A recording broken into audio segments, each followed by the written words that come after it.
Olá a todos! Hoje eu vim conversar com vocês sobre a avaliação neuroortopédica da criança e adolescente com disfunção neuromotora. Na verdade, essa é a parte 2 da aula que eu comecei semana passada, em que a gente vai aprofundar alguns conceitos que eu falei semana passada. Tá bom? Então, eu sou a professora Paula Chagas, da UFJF, e vamos falar então um pouquinho mais sobre essa avaliação tão importante no nosso cotidiano. Bem, vamos então rever alguns pontos importantes. A paralisia cerebral é a doença mais conhecida como incapacidade física em crianças. Ela é descrita então desde o século XIX, como a gente já viu, e depois de mais de 150 anos de debate, a gente ainda não tem uma definição universalmente aceita. A definição hoje mais reconhecida mundialmente é que a paralisia cerebral descreve um grupo de desordens permanentes do desenvolvimento, do movimento da postura, causando limitação da atividade, que são atribuídas a um distúrbio não progressivo que ocorreu no desenvolvimento cerebral do feto e do bebê. As desordens motoras na PC, então, são frequentemente acompanhadas por distúrbios de sensação, de percepção, de cognição, comunicação, comportamento, por epilepsia e principalmente aqui problemas musculoesqueléticos secundários, que é o que a gente vai abordar principalmente nessa aula. Então, a paralisia cerebral, ela pode ocasionar alterações na postura, no tônus e no movimento. Isso vai levar, então, ao comprometimento da funcionalidade e limitações do domínio da atividade da CIF.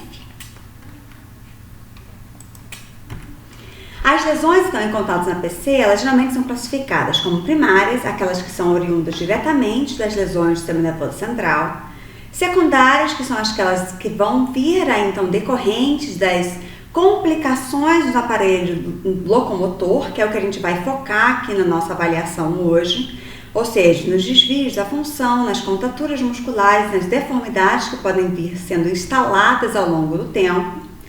E o que acontece com a criança, que ela é muito esperta e que ela acaba desenvolvendo o que a gente vai chamar de lesões ou compensações terciárias, adaptações, que a criança então desenvolve outras formas de mobilidade, que vão se tornar a forma dela se mover na sociedade, né? De desenvolver suas atividades de forma adaptativas, tá? Para conseguir realizar as suas atividades de vida diária. Então, a criança com PC, o mais importante a gente ficar claro, como eu já falei em outras aulas, ela não nasce com deformidades. Elas se instalam e progridem ao longo do crescimento, né? Então, inicialmente, o que acontece é que a criança, então, ela nasce com seus ossos, músculos e articulações na sua amplitude adequada. E com o passar dos anos, ela vai desenvolvendo o que a gente vai chamar de encurtamento muscular, que é uma perda progressiva da extensibilidade muscular. Todos nós, chamados como os normais, temos encurtamentos musculares. Se eu pedir para vocês colocarem a mão no chão, vocês vão apresentar uma dificuldade de posicionar esse membro, né, a sua mão no chão, apresentando então um encurtamento muscular da cadeia posterior, né? Esse encurtamento muscular, então, nós que somos considerados normais, o que acontece? Ele, na verdade, não apresenta uma limitação da nossa funcionalidade, né? A gente apresenta, então, uma dificuldade de executar a extensibilidade total de determinados segmentos corporais, mas que às vezes causam algum desconforto, algum dolorimento na execução de algumas atividades, mas às vezes não limitam a execução de atividades de vida diária. O que acontece com essas crianças ao longo do tempo?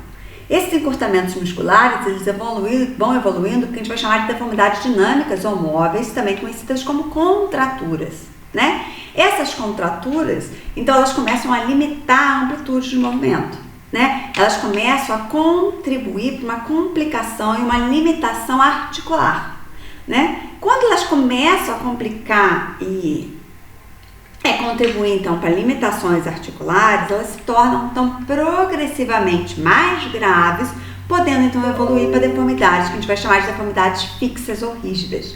E aí é muito difícil a gente modificar, tá? Bem, é muito importante, então, para essa aula, a gente entender os planos de movimento. Porque os planos de movimento são onde a gente vai executar as nossas avaliações neuroortopédicas, né? Então, a gente tem que conseguir posicionar adequadamente a criança para executar os testes de avaliação de extensibilidade muscular de forma adequada e saber quais planos de movimento e quais movimentos dos músculos são executados, né, das nossas amplitudes de movimento são executados em cada plano. Então, no plano sagital, a gente tem os movimentos basicamente de flexão e extensão, né, de diversas articulações aí ao longo do corpo. No plano frontal, a gente tem os movimentos de abdução e adução, tá? De vários segmentos corporais, mais uma vez. E no plano horizontal, a gente tem os movimentos rotatórios, tá? E a combinação desses movimentos, a gente vai ter, então, alguns movimentos que vão ser combinados, tá? Em algumas articulações, principalmente que são as triplanares, em que a gente tem movimentos dos 3 eixos. Tá? E que aí às vezes é muito difícil a gente conseguir isolar o movimento, tá? Principalmente quando a gente já tem ossos que já estão rotacionados e a gente já tem deformidades instaladas, tá? A gente vai ter que ficar atento a isso.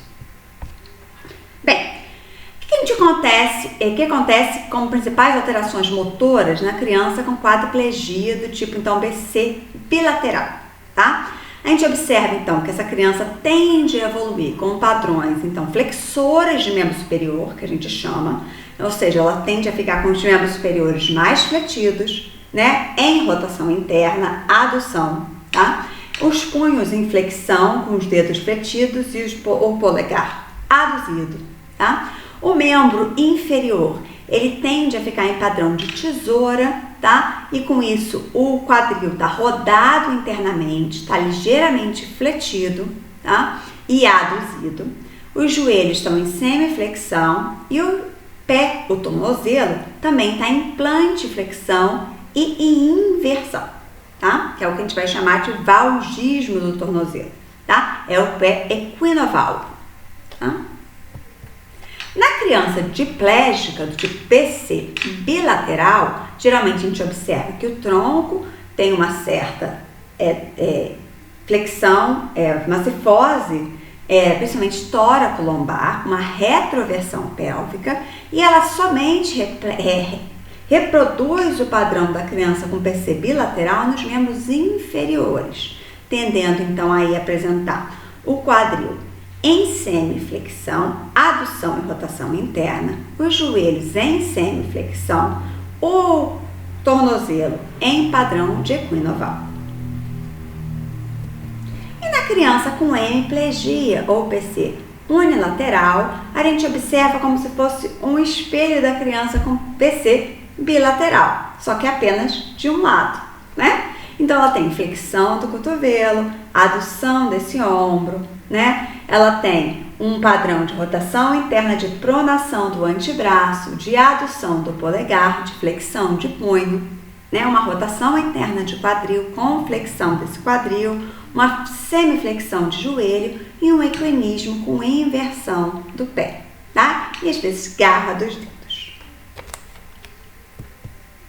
Bem, é muito importante a nossa avaliação, né? Mesmo que a gente vai focar numa avaliação mais ortopédica dessa criança que tem uma disfunção neurológica, ela começar no domínio de atividade, tá? E o domínio de atividade, ele vai ser avaliado, né, utilizando principalmente testes padronizados, que não é o intuito dessa aula, onde a gente tem como objetivo avaliar a mobilidade, ou seja, como que a criança realiza mudanças posturais, manutenção da posição do corpo, carregar, mover e manusear objetos, andar e mover-se, tá? O nosso objetivo principal, então, é verificar como que a criança executa as atividades básicas, desde o supino até a posição de pé, andar, correr e pular, tá?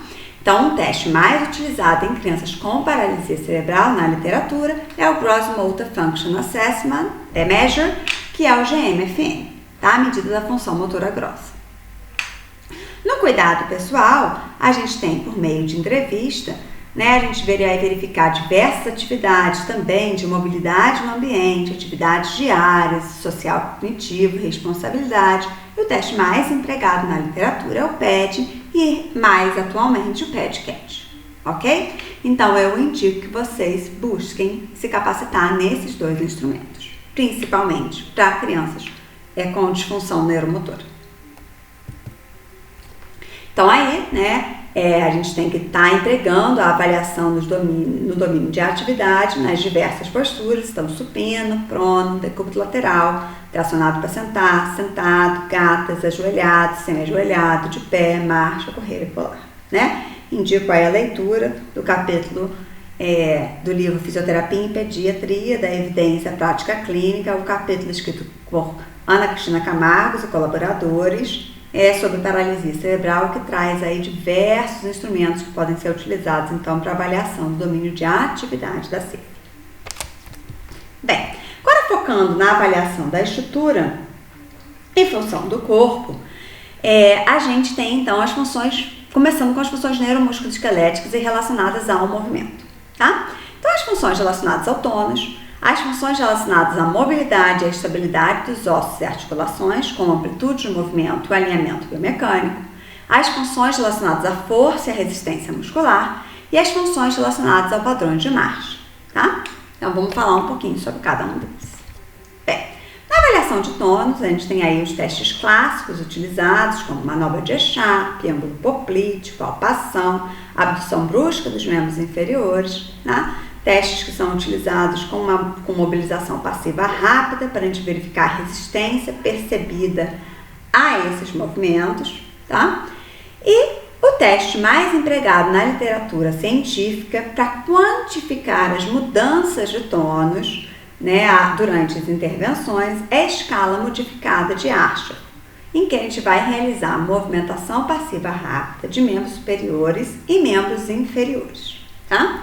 A escala modificada de Ashworth, então, a gente vai classificar em 5 graus, onde 0 não significa nenhum aumento de tônus, 1 é um discreto aumento, manifestando-se principalmente como um resistir-ceder, ou uma mínima resistência na extensão do movimento passivo. 1+ é um leve aumento, havendo uma resistência que persiste de maneira discreta através da extensão do movimento restante. O 2 é um maior aumento durante a maioria da extensão do movimento, mas com facilidade de se mover o segmento acometido, dificultando os movimentos ativos. O 3 é um aumento considerável do tônus, com movimentos ativos e passivos muito mais difíceis. E o 4, a parte afetada está em flexão, extensão, abdução ou adução, tá? Então, a gente vai realizar o movimento de flexão e extensão do membro, por exemplo, do membro superior, de forma passiva rápida. Os autores que desenvolveram o teste padronizaram a gente falar a palavra 1001 em inglês repetidas vezes durante a execução do procedimento. Então, 1001, 1001, 1001, para garantir a confiabilidade na execução do teste, tá? E a gente vai perceber a nossa resistência a esse movimento, tá? Então, eu vou caracterizar aqui que eu não tenho resistência nenhuma. Esse seria meu 0. Um discreto aumento seria uma resistência ceder, seria o 1. 1+ seria uma resistência durante quase 50% do início do movimento, 7. O 2 seria uma resistência durante praticamente 50% do movimento, 7. O 3 é uma resistência durante todo o movimento de extensão.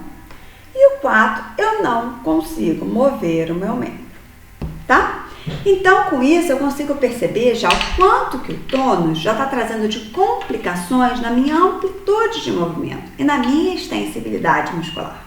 Eu já consigo perceber o componente periférico que o tônus está apresentando, não só mais central, né? Ele já está trazendo complicações periféricas no meu músculo, comprometendo a extensibilidade muscular, comprometendo o fuso neuromuscular, trazendo então complicações da extensibilidade desse músculo, tá? Isso vai direcionar muito a minha intervenção fisioterapêutica depois, tá? Bem, em relação à mobilidade e à estabilidade dos ossos e articulações, que é basicamente o que eu vou focar nessa aula hoje, a gente vai basear no que a gente observou na movimentação ativa, na aplicação dos testes padronizados, E depois, com isso, eu vou saber em quais segmentos corporais eu tenho que avaliar de forma passiva, por meio da goniometria, né? Verificar realmente quais são os ossos, quais são as amplitudes de movimento, quais são os músculos que devem apresentar algum comprometimento, algum encurtamento muscular, né? E aí eu vou medir. E os resultados, então, têm que ser comparados, documentados, né? Para depois eu poder ver se eu tive alguma evolução. Tá? As funções relacionadas à força muscular, à resistência, né? O ideal é que eu aplique um teste de força muscular manual, né? Ou hoje, né, para tentar utilizar uma aplicabilidade clínica de um teste que já está validado na literatura, né, principalmente em adultos, a gente está em fase de validação desse teste para crianças e adolescentes. A gente já conseguiu demonstrar que ele é confiável para ser utilizado em crianças e adolescentes, seria o teste do esfigmomanômetro modificado, tá? E mais uma vez, a gente tem que comparar o resultado, documentar o resultado para comparar depois, tá? Então vamos ver aqui o procedimento, seria a gente insuflar a bolsa a 100 milímetros de mercúrio para tirar as dobras, depois a gente volta a bolsa a 20 milímetros de mercúrio para manter uma pressão inicial, posicionar no segmento que a gente vai verificar, realizar a força isométrica ali sendo contrária ao movimento que está sendo exercido e realizar a movimentação máxima, né, a força máxima de resistência contra aquele movimento que a gente quer ver de força muscular. Tá? Lembrando que a gente tem que executar essa força máxima por 5 segundos e de preferência tentar repetir de 2 a 3 vezes. Tá? Apesar de que um estudo nosso, que foi a dissertação de mestrado da minha aluna, a Caroline Miranda Drummond, demonstrou que apenas uma medida é suficiente para mostrar valores válidos para a gente poder utilizar na prática clínica.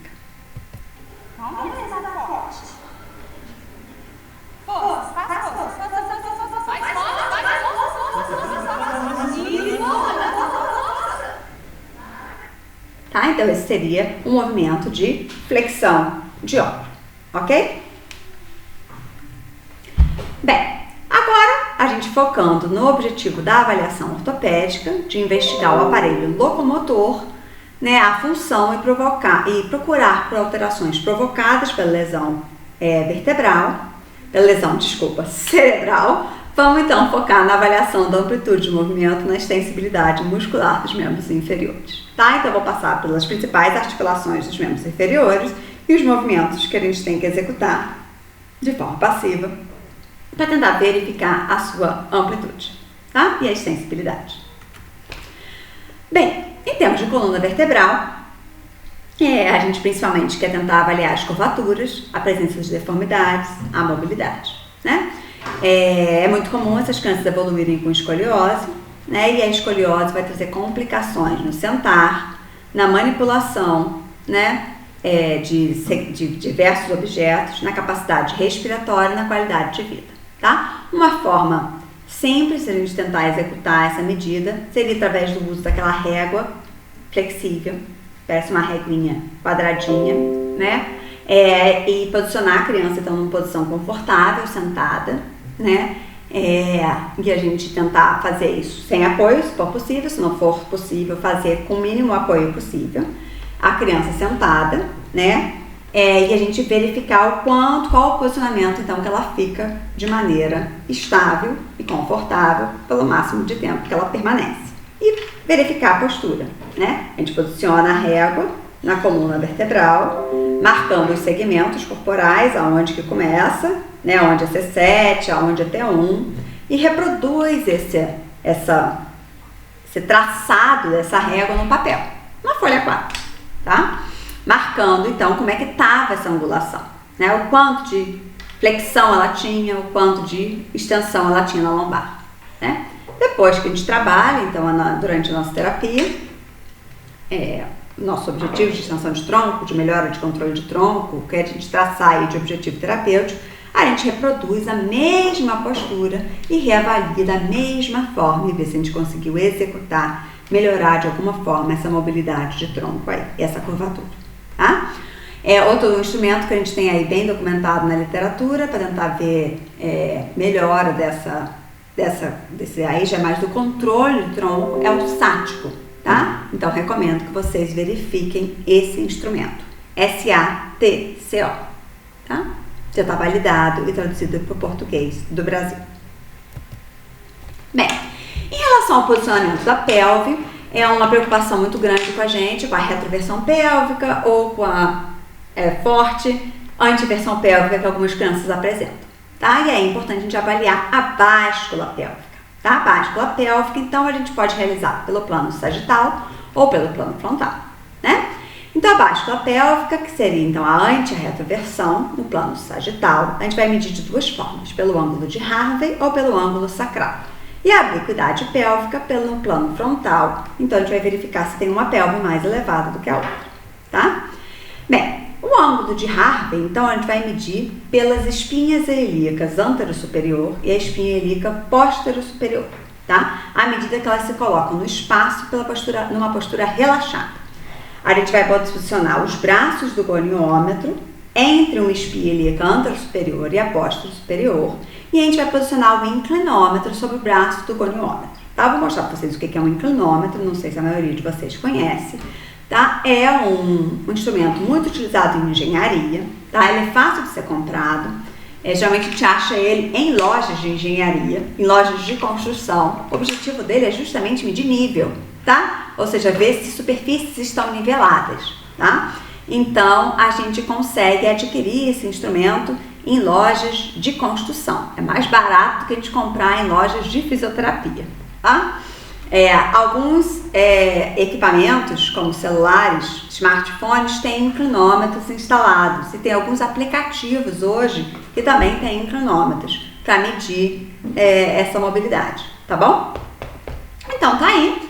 É o ângulo de Harvey. Ele, depois que você botou esse goniômetro entre uma espinha ilíaca antero-superior e a póstero-superior, de preferência escolherem goniômetros que sejam flexíveis e não aquela régua dura. Você posiciona, segura a régua, né, o seu goniômetro e posiciona o inclinômetro em cima. E aí você vai ver alguma angulação para frente ou para trás, né? E aí é importante você avaliar o movimento para interpretar o ponteiro para onde ele está indo. Nesse caso, o ponteiro está indo para trás, né? Então a criança, na verdade, está em antiversão pélvica. Na postura de pé, ela está apresentando 11 graus de antiversão, tá? É importante também falar que o ideal é a gente medir a pelve na postura de pé, tá? A báscula pélvica, ela tem que ser preferencialmente mensurada na postura de pé, com ortostatismo ativo, a criança de pé sozinha, tá? Sem apoio, tá? Bem, a gente confirma se essa báscula pélvica foi medida adequadamente pelo ângulo sacral. Então, a gente vai posicionar o inclinômetro na base do sacro. A gente vai dar um apoio na barriga para a criança se sinta segura e a gente não impulsione ela para frente na hora que a gente posicionar o inclinômetro. E a gente vai posicionar na base do sacro da coluna, tá? É ótimo de fazer quando a criança é bem magrinha, tá? Não tem muita tecido adiposo nessa região, tá? Então, você vai lá e você vai posicionar bem na região da base do sacro e vai confirmar se a medida vai bater com a medida que você viu no ângulo de Harvey. O ideal aí é que a gente tenha no máximo 2 graus de diferença entre uma medida e outra. Então, aí o ângulo sacral deu 12 graus, tá? Então, a diferença entre os dois não deve ser superior a 2 graus. Se der superior a 2 graus, alguma medida você fez errada. Refaça, tá? Então, báscula pélvica no plano sagital, anti e retroversão são mensuradas pelo ângulo de Harvey e pelo ângulo sacral. Tá? E os valores normais, é normal a gente ter aí de uma antiversão entre 10 e 20 graus. Todo mundo apresenta isso fisiologicamente, tá? Bem, a obliquidade pélvica no plano frontal, que é a inclinação para a direita ou para a esquerda da pelve, a gente vai colocar o inclinômetro entre as espinhas ilíacas pósteros superiores. Tá? O valor normal não deve ultrapassar 2 graus. Ou seja, é normal a gente ter alguma discrepância entre um membro e outro, tá? Não ser exatamente igual um lado do outro. Mas essa diferença não pode ser maior do que 2 graus entre um lado e outro, tá? Então, aí esse menino, por exemplo, apresentou o lado esquerdo levemente mais elevado do que o lado direito, apresentando 2 graus de inclinação pélvica, tá? Se for muito alto, essa criança apresenta uma discrepância, geralmente, de membros inferiores, então vale a pena investigar, solicitar um raio-x para verificar se há discrepância nos membros inferiores. Bem, agora vamos para o quadril. Os movimentos de quadril, a gente tem flexão e extensão no plano sagital, abdução e adução no plano frontal, rotação interna e externa no plano transverso. Então, vamos ver aí o que a gente pode fazer, tá? O valor normal de flexão de quadril é de 0 a 120 graus, né? E os músculos que realizam a função é o ilho-pessoas, o sartório e o reto femoral, tá? Geralmente, a gente não apresenta muito comprometimento dessa amplitude de movimento, tá? A gente vai apresentar no contrário, na extensão de quadril, mostrando que esse músculo vai estar encurtado, ao contrário, para estender, tá? Então, o teste mais conhecido para mensurar encurtamento de ilho-pessoas, de quadríceps, é o teste de Thomas, ou teste de Sarman, porque ele verifica e mensura a deformidade em flexão do quadril. Esse teste é muito empregado por ortopedistas para mensurar a deformidade em flexão do quadril e geralmente é até um teste que identifica, é um dos critérios utilizados para indicação de cirurgia de alongamento de ilho-pessoas, tá? Então ele vai ser, o que você vai fazer? Você vai fletir os 2 membros inferiores sobre o tronco e você vai estender um dos membros inferiores. Ele vai ser chamado como positivo quando o membro que vai estar sendo estendido, ele não toca a mesa do exame, conforme essa foto aqui dessa criança com paralisia cerebral. Então, a gente fletiu as 2 pernas, retifica a lombar, isso é muito importante, tá? Essa lombar tem que ficar retificada e você estende um membro inferior, tá? E aí você vai verificar que está positivo, tá?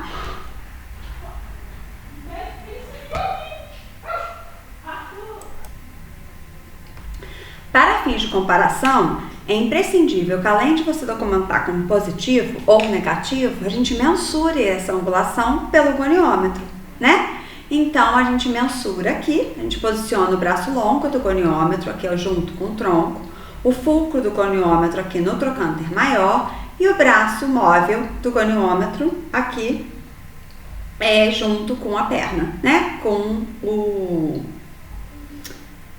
fêmur, né? O braço, desculpa, com o corpo longo aqui do fêmur. E aí a gente vai posicionar junto, movimentar e ver o ângulo formado. E aí a gente vai documentar como positivo, por exemplo, mais tantos graus, né? Por exemplo, aqui no caso, mais 20, mais 30 graus, que possivelmente deve ter dado essa angulação aqui, mostrando que faltam 30 graus para essa criança chegar a 0 aqui, tá? Ou seja, mostrando que tem 30 graus de encurtamento nessa articulação. Tá? Aqui é uma foto de livro de ortopedia pediátrica, né, mostrando então como é que o procedimento geralmente é testado, né, com a criança em consultório ortopédico, a medida aqui é o teste negativo e aqui o teste positivo, tá? Então só mostrando que isso é muito utilizado na área da ortopedia pediátrica para indicação de cirurgia. Bem, outra forma também de determinar qual que é o músculo que está encurtado é em relação a como que esse membro vai se apresentar. Então, no sistema de dominância dos músculos sob a articulação de quadril, a gente vai saber se o maior comprometimento é do ilho-pessoas, se o joelho vai estender e a coxa vai permanecer elevada durante esse procedimento. Se for o reto femoral que está mais apresentada, além do joelho estender, ele vai permanecer tensionado e estendido durante o procedimento de teste, tá? Se a além desse comprometimento aí, às vezes de ilho-pessoas e reto femoral, a gente tem comprometimento da banda iliotibial e do tensor da face lata. Durante o procedimento, o quadril vai abduzir ao descer a coxa, a perna vai rodar lateralmente, tracionando a perna para abdução, mostrando que também tem um comprometimento desse segmento corporal. Bem, outra forma da gente avaliar, então, o encurtamento da flexão, dos flexores de quadril, é com o teste de Starrett.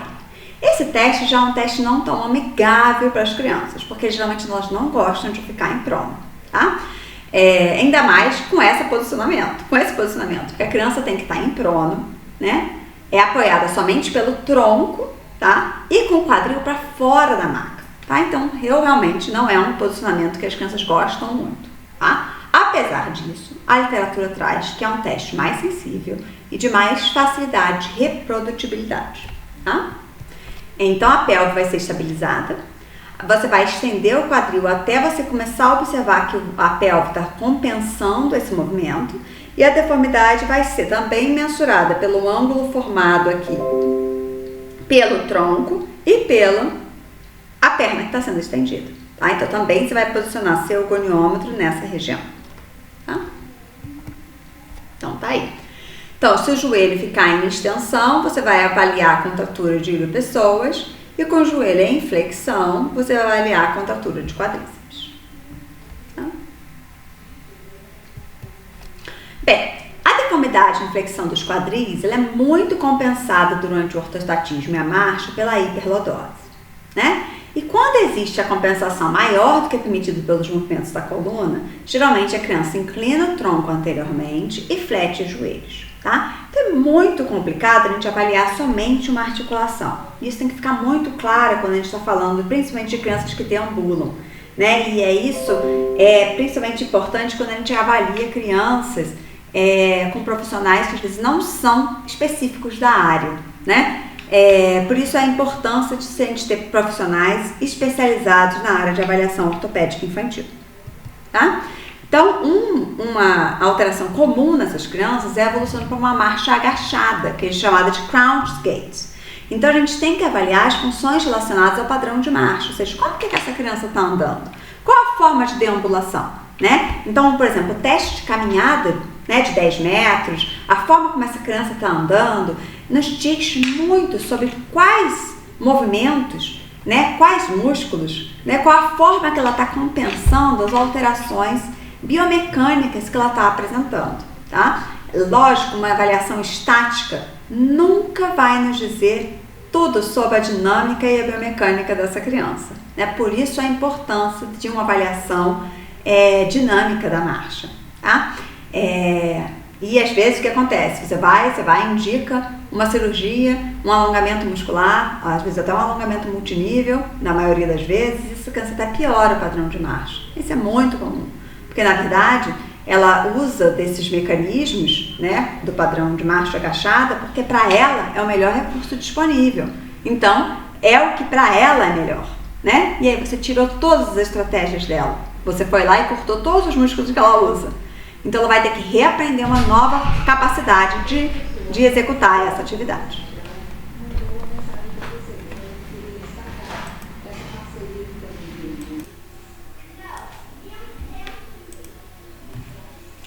Bem, então, continuando, a extensão do quadril, né, tem como valor normal em crianças 0 graus, né, e os músculos que realizam a função é o glúteo máximo e o isquios surais. A abdução, aí agora já a gente está indo no plano frontal, no quadril, a gente tem os músculos que realizam função glúteo médio, glúteo mínimo e tensor da face lata. A abdução é uma das amplitudes de movimento que é extremamente limitada em crianças espásticas, principalmente. A gente tem que tomar muito cuidado com esse movimento por causa do movimento compensatório da outra perna. Então, na hora de abduzir, o quadril é importante demais estabilizar a perna contralateral, tá? Então, a gente pode estabilizar aqui, botar o braço fixo do goniômetro aqui alinhado com a espinha e cântaro superior, né, bilateral, tá? e tentar fazer a abdução do quadril estabilizando a perna contralateral. Essa é uma criança, por exemplo, que tem uma importante limitação da abdução do quadril. Você vê que ela só tem 10 graus de abdução do quadril. Então, é importante contratura de adutores. Tá? E aqui nesse caso, a gente testa com os 2 joelhos em extensão, tá? Para a gente não entrar em rotação externa, se a gente fizer flexão de joelho, e aí, na verdade, a gente está fazendo um relaxamento dos adutores na porção distal.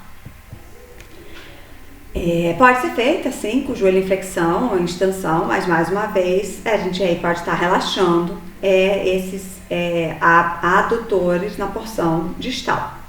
A limitação da abdução com os quadris e joelhos fletidos evidencia a contratura isolada dos músculos adutores, porque nessa posição o graço e o pectíneo estão relaxados.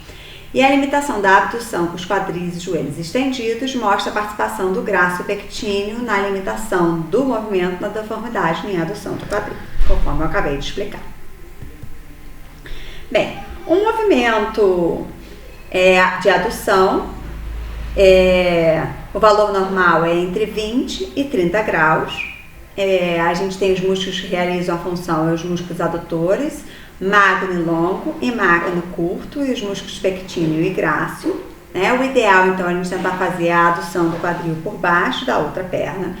Esse é um dos movimentos mais difíceis de a gente testar também a ADM, tá?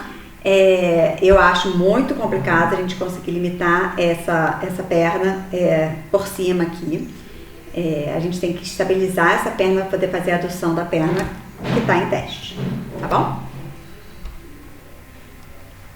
Bem, a rotação interna, então, ela é testada com o paciente em prono, aí não tem jeito de ser em supino. Também é uma posição de difícil teste, mais uma vez, porque a criança não gosta de ficar em prono. O valor normal é entre 35 e 45 graus. Os músculos que realizam essa função é o glúteo mínimo, a porção anterior do glúteo médio, o tensor da face latus e os costurais mediais, tá? É importante a gente estabilizar a pelve, tá? E a gente fazer a rotação medial da perna, mantendo a pelve estabilizada. É muito comum a gente ter uma discrepância entre a rotação interna e a rotação externa. Numa criança fisiologicamente sem alterações, a gente vai observar que a gente tem uma amplitude de movimento praticamente igual, em torno de 40 a 45 graus de rotação interna e externa. Na criança que tem uma paralisia cerebral, a gente geralmente observa uma rotação interna maior que a rotação externa. Isso se deve principalmente, por quê? Porque a gente predomina com aquele ângulo de anteversão femoral lá que eu expliquei na aula de quadril, em que a gente vai tender então a ter esse quadril subluxado, esse ângulo do fêmur numa posição inadequada, aumentando a rotação interna do quadril. Então essa rotação interna geralmente ela chega próxima a 60 graus. Então, mostrando já aí que esse quadril não está bem encaixado, tá? É uma forma de a gente mensurar isso, tá? O valor normal seria de 45 graus, tá? Na rotação externa, então, mais uma vez, a gente tem um equilíbrio aí da rotação interna, então 45 graus também. Os músculos que realizam a função é o glúteo máximo, piriforme, quadrado lombar, quadrado femoral, os obtadores internos e externos e o piriforme, tá? E a gente vai mensurar da mesma forma, estabilizando o quadril. Você vê aqui que ele já está compensando, olha, a pelve levantou, o certo seria até voltar um pouquinho esse movimento com a pelve para baixo. E mais uma vez, a gente alinha aqui o inclinômetro com a base da tíbia, com o centro da tíbia, desculpa. Isso aqui é uma antena de televisão, pode ser uma régua, alguma coisa que você consiga estabilizar o inclinômetro aqui com a linha média da tíbia e realizar o movimento para um lado e para o outro, tá bom? E a gente vai ver que a rotação externa dessa criança está limitada, está em torno de 25, 30 graus, tá? Ele não tem uma boa relação entre a rotação interna e externa. Bem, agora vamos para os movimentos do joelho. Os movimentos do joelho são basicamente no plano sagital, flexão e extensão de joelho. A rotação interna e a rotação externa, elas podem acontecer de forma mínima, bem limitada, em torno de 10 graus, quando os joelhos estão em flexão, tá? Então a gente pode ter um pouquinho de frouxidão ligamentar aí, então são todas as pessoas que apresentam isso. E na postura de pé, a gente vai conseguir analisar o joelho varo ou valgo, tá? No plano frontal. A postura adequada, então, vai ser aquela em que os joelhos permanecem alinhados. Esse é o ideal, tá? Então, mais uma vez aí, é o valor normal de flexão de joelho, de 130 graus. Dificilmente a gente vai ter complicação na extensibilidade do músculo flexor de joelho, né, do quadríceps. Na sua porção distal, a gente vai ter comprometimento dos flexores do quadríceps, por exemplo, na sua porção proximal, quando ela envolve o quadril, mas não na sua porção distal, quando ela envolve o joelho, tá? A gente só vai ter comprometimento dessa amplitude de movimento quando a gente está falando em crianças que tenham marcha com o joelho rígido, tá? Aquelas crianças que tendem a permanecer com o joelho em extensão. São quadros mais raros na paralisia cerebral, mas pode acontecer, tá? E aí a gente vai ter limitação dessa amplitude de movimento, mostrando que esse músculo está encurtado. Então, os músculos que realizam a função é o semimembranoso, o semitendinoso, o grácil e o bíceps femoral. A extensão, gente, o valor normal é 0, né? E o músculo que realiza a função é o quadríceps. Só que eu não vou realizar a extensão como sendo o retorno da flexão. Como que eu testo se os meus extensores de joelho estão encurtados? A posição para ser feita disso é em supino, por meio da medição dos comprimentos dos isquiotibiais ou dos isquiosurais, que é como? Criança supino, com flexão de quadril a 90 graus e de joelho a 90 graus. O quadril fletido a 90 graus, joelho de 90 graus, eu vou partir para a extensão de joelho, tá? E em pé, a extensão máxima em repouso, tá? Então, tá aí. O meu teste do comprimento de isquiosurais vai avaliar o grau de encurtamento aqui dos isquiosurais, que eu vou mensurar, tá? Por meio do goniômetro, tá? Cuidado aqui que eu não quero puxar para dentro o meu joelho, para dentro o meu pé, tá? Eu não quero tracionar, ele tem que subir reto, tá bom? Então, eu parto de 90 graus e realizo a extensão de joelho, tá? O ideal é eu mensurar essa medida em direção a 180 graus. Então, eu vou refletir isso em 150, 160, 170, 180. É assim que eu vou reportar o meu resultado, tá? E vou anotar dessa forma, se está 160, faltam 20 graus para 180, tá? E eu ainda tenho como medir isso fazendo com um movimento rápido, que vai me dar o meu R1, o primeiro grau de resistência sentido, e depois eu posso fazer com movimento passivo lento, né, que vai ser o meu R2, o grau de resistência passiva, que eu vou sentir. O R1 tem um componente dinâmico e o R2 tem um componente mais estático, em que eu vou estar mensurando, então, o grau de encurtamento dinâmico, o grau de encurtamento estático que a minha criança apresenta, principalmente isquiotibiais, tá bom?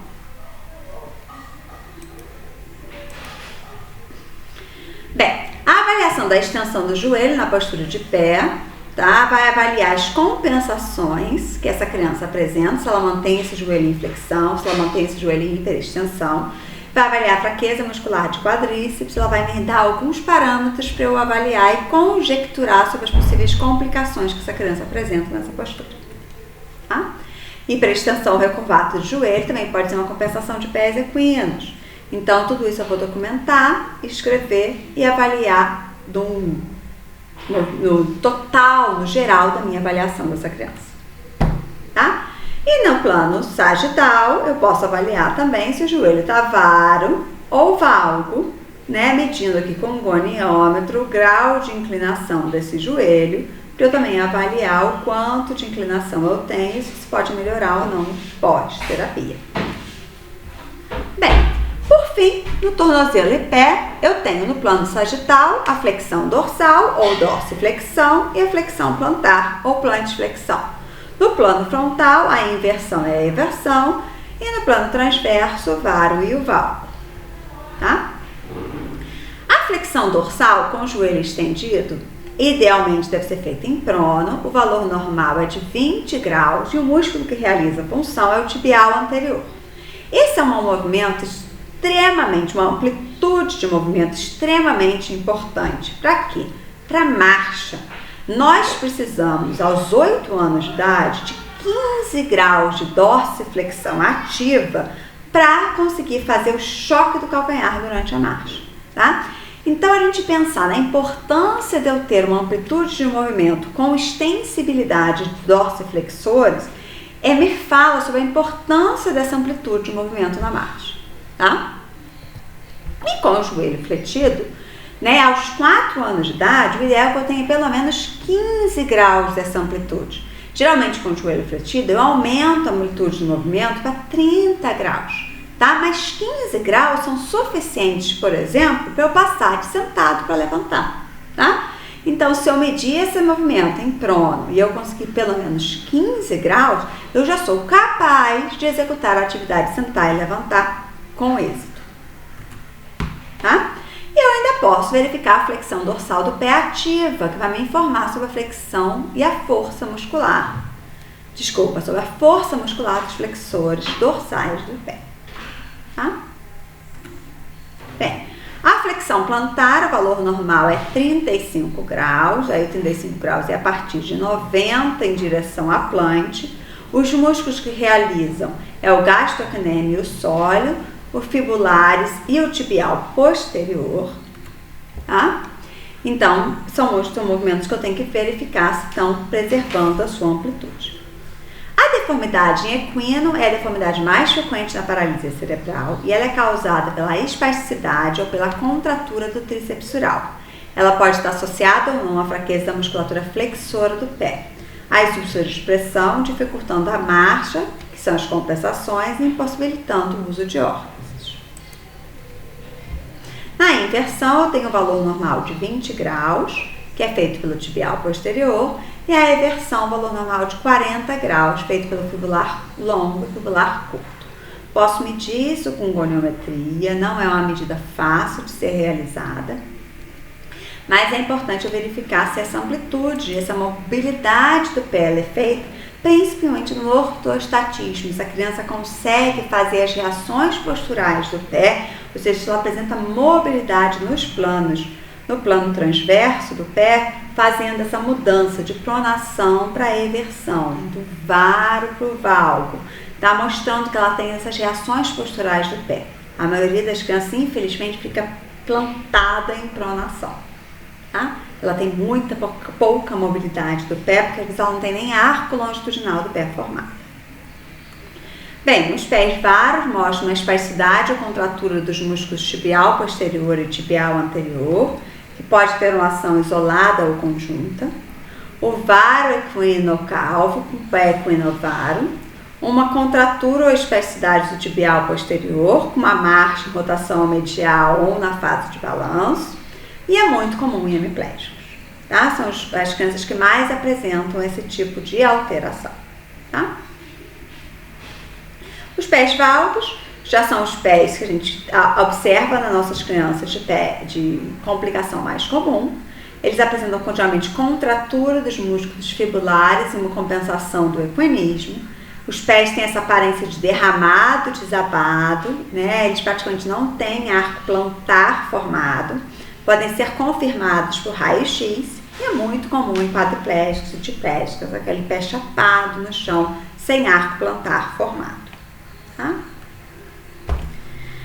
Por fim, aí a gente tem um hálux valgo, que também pode vir aí como uma complicação por uma espasticidade do músculo adutor do hálux, ou um apoio inadequado que é feito nessa primeira articulação aqui metatarso-falangiana, muito comum em casos de equinovalgo, é uma complicação comum em crianças com PC bilateral. E uma outra complicação que é comum acontecer em crianças com PC unilateral é uma garra dos dedos com encurtamento da musculatura intrínseca dos pés, causando um grande desequilíbrio muscular e levando a gente a ter que atuar nessa musculatura também. Bem, recomendo que vocês busquem os livros de ortopedia pediátrica infantil em que trazem um pouco dessa avaliação ortopédica na criança para vocês poderem usar. Recomendo muito que façam o curso da doutora Beverly Kuzik, onde ela explica detalhadamente a importância de cada uma dessas avaliações que eu falei, tá? Eu fiz o curso dela em 2009, foi da onde eu comecei a aplicar e a conhecer melhor as bases fundamentais da importância dessa avaliação neuroortopédica, fazer parte da minha avaliação cotidiana de crianças com paralisia cerebral, e eu emprego desde então. Tá? Então, grande parte do que está aqui citado na aula faz parte do que eu aprendi no curso dela. Tá? Então, indico sim que vocês façam o curso da doutora Beverly Cusin, para poder aprender mais sobre as técnicas de avaliação neuroortopédica da criança com paralisia cerebral. Além disso, indico muito que vocês estudem sobre avaliação de força muscular com o uso do TEM, que é uma excelente ferramenta com boa validade e confiabilidade para ser empregada na prática clínica e com baixíssimo custo. Muito obrigada, indico aí que vocês acessem o Telegram da Fisiovital, onde o PDF da aula vai estar disponível, né? Ele estava disponível aí no momento que a minha aula começou no YouTube, e está disponível para quem não conseguiu acessar antes, consiga acessar depois da aula. Estou à disposição, tá bom? Um abraço. Tchau.